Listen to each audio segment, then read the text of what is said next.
जब फैक्ट्री में कर्मचारी बनकर स्वयं काम करने आ गए साईं बाबा। ये एक सच्चे भक्त के साथ घटी एक सच्ची घटना है झारखंड के सुल्तानगंज के एक कारखाने की, जहां पर साईं बाबा एक कर्मचारी बनकर 1 महीने ड्यूटी की। लेकिन जब कारखाने के मालिक को इसकी घटना के बारे में पता चला तो कारखाने का मालिक भौचक्का रह गया। आपके मन में ये सवाल जरूर उठ रहा होगा कि आखिर क्यों साईं बाबा फैक्ट्री में कर्मचारी बन के काम कर रहे थे और साईं बाबा कर्मचारी बनकर काम करने के लिए झारखंड के सुल्तानगंज के यही फैक्ट्री को क्यों चुना। साईं बाबा का इस फैक्ट्री से क्या संबंध था? क्या इस फैक्ट्री में पहले भी साईं बाबा आते थे? वहाँ के लोग बताते हैं कि फैक्ट्री के मालिक ने साईं बाबा को वेतन भी दे दिया। आज की वीडियो में आप यही जानेंगे कि साईं बाबा क्यों फैक्ट्री में काम कर रहे थे। इस घटना को जिसने भी सुना उसको अपनी कानों पर विश्वास नहीं हुआ। लोग इस घटना को देखने के बाद इस फैक्ट्री में अवश्य आए। उन्होंने वहाँ काम कर रहे अन्य कर्मचारियों से भी पूछा कि जब तक यहाँ पर साईं बाबा ने इस फैक्ट्री में काम किया तो काम करने के दौरान उन्होंने अन्य कर्मचारियों के साथ कैसा बर्ताव किया था। दरअसल दोस्तों, उसी गाँव के रहने वाले अजय जी साईं बाबा के बहुत बड़े भक्त थे। फैक्ट्री में भी काम करने वाले लोग अजय जी का बहुत ही ज्यादा इज्जत करते थे, क्योंकि वो लोग ये अच्छे तरीके से जानते थे कि अजय बहुत ही हंसमुख था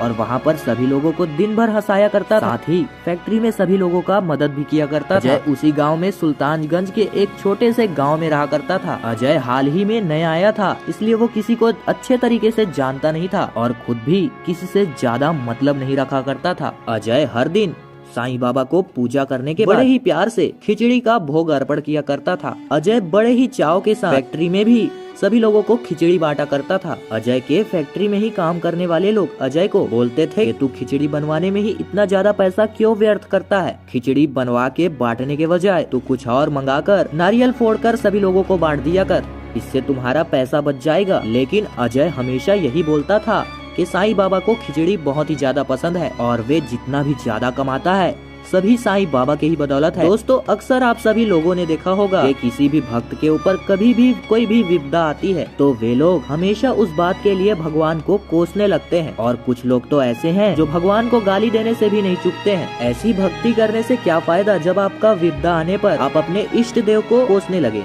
जो भक्त अपनी विपदा में भी अपने भगवान पर भरोसा रखता है, साईं बाबा उसकी जरूर मदद करते हैं। ऐसे ही एक रात को जब अजय अपनी फैक्ट्री से काम करके वापस अपने घर आ रहा था और घर से पैदल चलते हुए रोड से दूसरी तरफ जाने के लिए वह रास्ता पार कर रहा था, तभी एक तेज गाड़ी वाले ने उसे बहुत तेज गति से धक्का मार दिया। अजय को तुरंत ही वहाँ पर एक ऑटो पास खड़ा हुआ व्यक्ति अस्पताल ले जाता है, जहाँ पर डॉक्टर अजय की जांच करते हैं। तो डॉक्टर अजय को बताते हैं कि उसका एक पैर टूट चुका है और उसके पैर ठीक होने में कम से कम 1 महीना तो लग ही जाएगा। डॉक्टर की बात सुनने के बाद अजय थोड़ा निराश हो जाता है, लेकिन अजय डॉक्टर को बोलता है जैसी साईं बाबा की मर्जी। तो डॉक्टर अजय से पूछते हैं कि आपके घर का कोई व्यक्ति यहाँ पर रहता है क्या? हम उसे जानकारी दे देंगे। अजय सभी डॉक्टरों को बताता है कि वो यहाँ पर अकेला रहता है। तभी वहाँ पर पास में खड़ा हुआ ऑटो ड्राइवर बोलता है, अजय भाई आप चिंता मत करो, मुझे अपने भाई की तरह ही समझो, मैं यहाँ रोज एक चक्कर मार जाऊंगा। अगर आपको किसी भी चीज की जरूरत हो तो आप मुझे बता सकते हैं, और आप जहाँ काम करते हैं आप उस जगह का मुझे पता दे दो, मैं वहाँ पर खुद जाकर कल सुबह उनको सभी लोगों को बता दूंगा।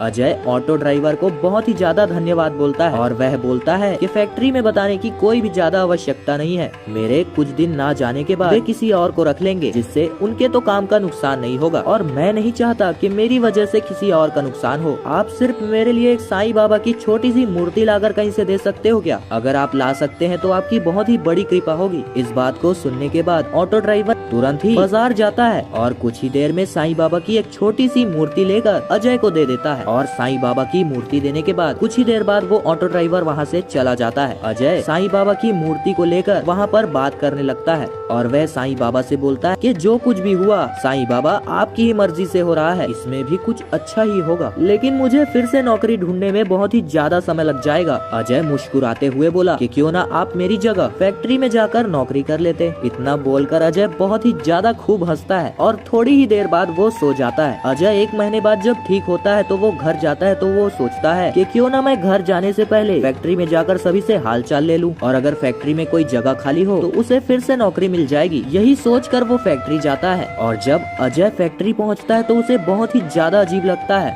जब उसे सभी लोग बोलते हैं आज तुम फैक्ट्री में कितना ज्यादा खिचड़ी बांटने वाले हो। फैक्ट्री वालों की बातें सुनकर अजय थोड़ा आश्चर्य में पड़ जाता है, लेकिन जब फैक्ट्री का मालिक अजय को देखता है तो वो भी भागा भागा अजय के पास आता है और अजय से बोलता है भाई मैं इस फैक्ट्री का मालिक हूँ और सबसे पहले मुझे खिचड़ी खिलाओ। अजय को लगता है कि सभी लोग उसके साथ मजाक कर रहे हैं, तो अजय सभी लोग को बोलता है कि अभी तो मैं अस्पताल से 1 महीने बाद छूट कर आ रहा हूँ, उसके पास किसी को भी देने के लिए खिचड़ी नहीं है। अब अजय की बातें सुनने के बाद सभी लोगों को लगता है कि अजय उनसे मजाक कर रहा है, लेकिन जब अजय अपना अस्पताल का बिल और अपने पैर को दिखाता है, पूरी फैक्ट्री के लोग सकते में आ जाते हैं। सभी लोगों को अजय बताता है कि पिछले 30 दिनों से वे अस्पताल में था, तो फिर यहाँ पर वैसा कौन था जो हूबहू अजय की तरह ही था और अजय के जाने के बाद फैक्ट्री में काम कर रहा। अजय को मालिक ने बताया कि उसने तो उसे 1 महीने की तनख्वाह भी दे दी है। अजय बहुत ही ज्यादा स्वादिष्ट खिचड़ी लेकर आता था और सभी लोग उसे सुबह तो नहीं खाते थे, तो मानो उसे अच्छा नहीं लगता था। अजय को तुरंत ही उसे अस्पताल वाली बात याद आ गई जो उसने साईं बाबा से कही थी। उसने सभी लोगों को बताया कि वो कोई और नहीं थे, वो स्वयं साईं बाबा थे। साईं बाबा ही उसका रूप धारण कर फैक्ट्री में काम कर रहे थे। अजय की सभी बातें सुनकर फैक्ट्री के मालिक और बाकी लोगों को विश्वास तो नहीं हो रहा था, लेकिन फिर भी उन लोगों ने गहन विचार किया तो उन सभी लोगों ने एक चीज अलग पाई कि दूसरा अजय सभी लोगों को जादू दिखाता था और जादू में एक चिमटा लेकर वो दिखाता था और वो चिमटा से ही जादू किया करता था। फिर सभी लोगों को विश्वास हो गया कि वो सच में साईं बाबा थे। घर जाकर अजय ने देखा कि उसके 1 महीने का पगार उसकी टेबल में पड़ा हुआ है और साथ में खिचड़ी भी वहाँ पर पड़ा हुआ है। तो दोस्तों अगर आपको वीडियो अच्छी लगी होगी तो वीडियो को लाइक शेयर एंड सब्सक्राइब जरूर कीजिएगा। बहुत बहुत धन्यवाद।